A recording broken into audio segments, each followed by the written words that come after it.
Many fans got excited during the earlier stages of the season because it seemed as though Red Bull will be letting Sergio Perez and Max Verstappen duke it out for the world title. But now that it has been revealed that the team inadvertently favored Max in their development plan, how does team boss Christian Horner now see Sergio Perez? Is he still a worthy competitor to Max? Will the team still heed his cries?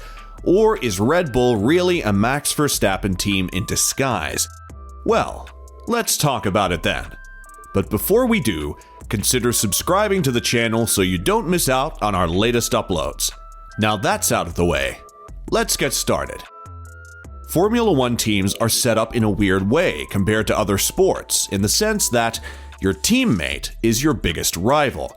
And when you're teamed up with someone like Max Verstappen, who has championship DNA, the pressure to perform will be doubled, which is why Red Bull's team boss Christian Horner believes that it is up to the team to clearly define who is number one and number two in the team to avoid unnecessary rivalries.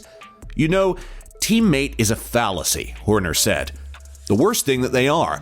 They're definitely not mates because the guy in the other car is the only person that you're judged against. He's the only person with the same equipment, so he will either make or break your career.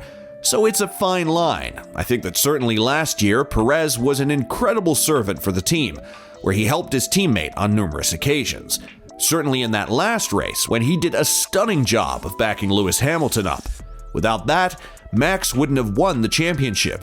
This year is a complete reset, new regulations, new cars, and Sergio is much more at home in the car, so he now believes in himself that he can be a world champion, and that adds another dynamic where, yes, our main competition is Ferrari, but obviously the drivers want to race each other. And while Horner has never explicitly said that the team prioritizes Max's desires more than Sergio, former F1 driver Mark Surer believes that the team's actions is enough evidence who they really favor more. Max Verstappen and Red Bull, they fit perfectly, Surer says to motorsport.com.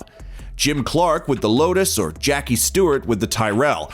We should also mention in this context Michael Schumacher with Benetton, because except for him, no one could win races consistently there. There are combinations that just fit. Verstappen also benefits from the car developing towards his direction. If he complains that the car understeers, they will do everything they can to eliminate that understeer. It doesn't matter what Sergio Perez says. At the beginning of the year, Max was not comfortable with the car. He was ranting on the radio all the time, and now it's all harmony. When the car was understeering, Perez was at the same level as Max, and was even faster on some occasions. That's the difference. If you give a super driver the car he needs, he can make it fly, while others can only go as fast as the car allows. And while this may seem unfair to Sergio, it is worth mentioning that Max has stayed with the team much longer and has stuck with the team through their mediocre years post-Sebastian Vettel's era at Red Bull, and it is now paying off as Max is on his way to winning his second world title in a row, and by a huge margin at that.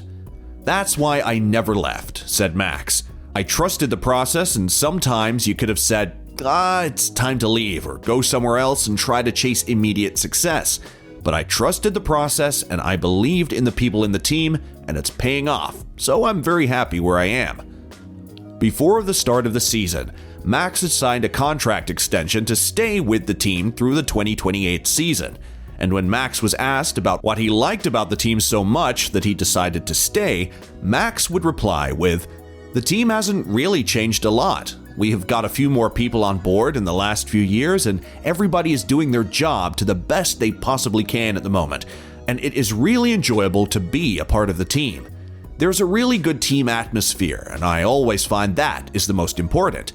Even if, let's say, you're not winning, but if the team atmosphere is good, then you can improve a lot over time, and you have to be patient as well. You cannot force things. That's what I always learned."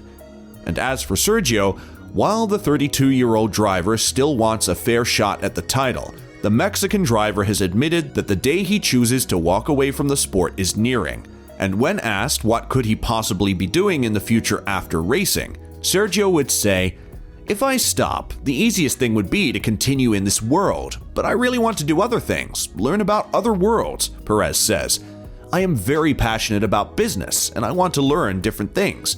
In the end, cars are my passion and I will be involved in that in one way or another, but I want to explore other worlds after my career in Formula One.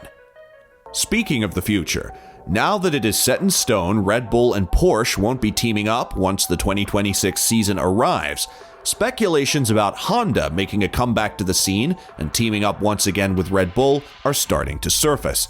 And when Christian was asked about the matter, he would reply with, "There's plenty of speculation. Honda announced their withdrawal because their range of vehicles was heading the electrical route, and obviously combustion engines didn't form part of their future. So maybe it's difficult to imagine them doing a complete U-turn on that. But maybe there are elements that might want to come back in. With the 50-50 split between combustion and electrical power for the future power unit, maybe that is a route for them to retain an involvement in Formula One. But nothing we're doing is in any way dependent or contingent upon that. We are very much on our own track." But even with that, Christian would say that the trajectory that the sport is growing and evolving has never been better, and that the FIA should not tamper with the new regulations and let things play out.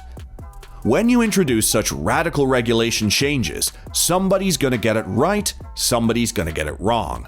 Over a period of time, the field will converge, and the most important thing is not to mess with those regulations to allow that convergence to happen. But I think the one thing that the regulations have done is that they have improved the racing that the cars are able to follow closer. And we've seen that at so many events this year, where the racing has been fantastic. Thinking back to those early races in Bahrain and Saudi between Max and Charles Leclerc has been some phenomenal racing. And for Max, we've won races like he did in Budapest from 10th on the grid, or Spa from 14th on the grid. Just demonstrate that these cars can overtake. They can follow closely. I think that's been a big step in the right direction.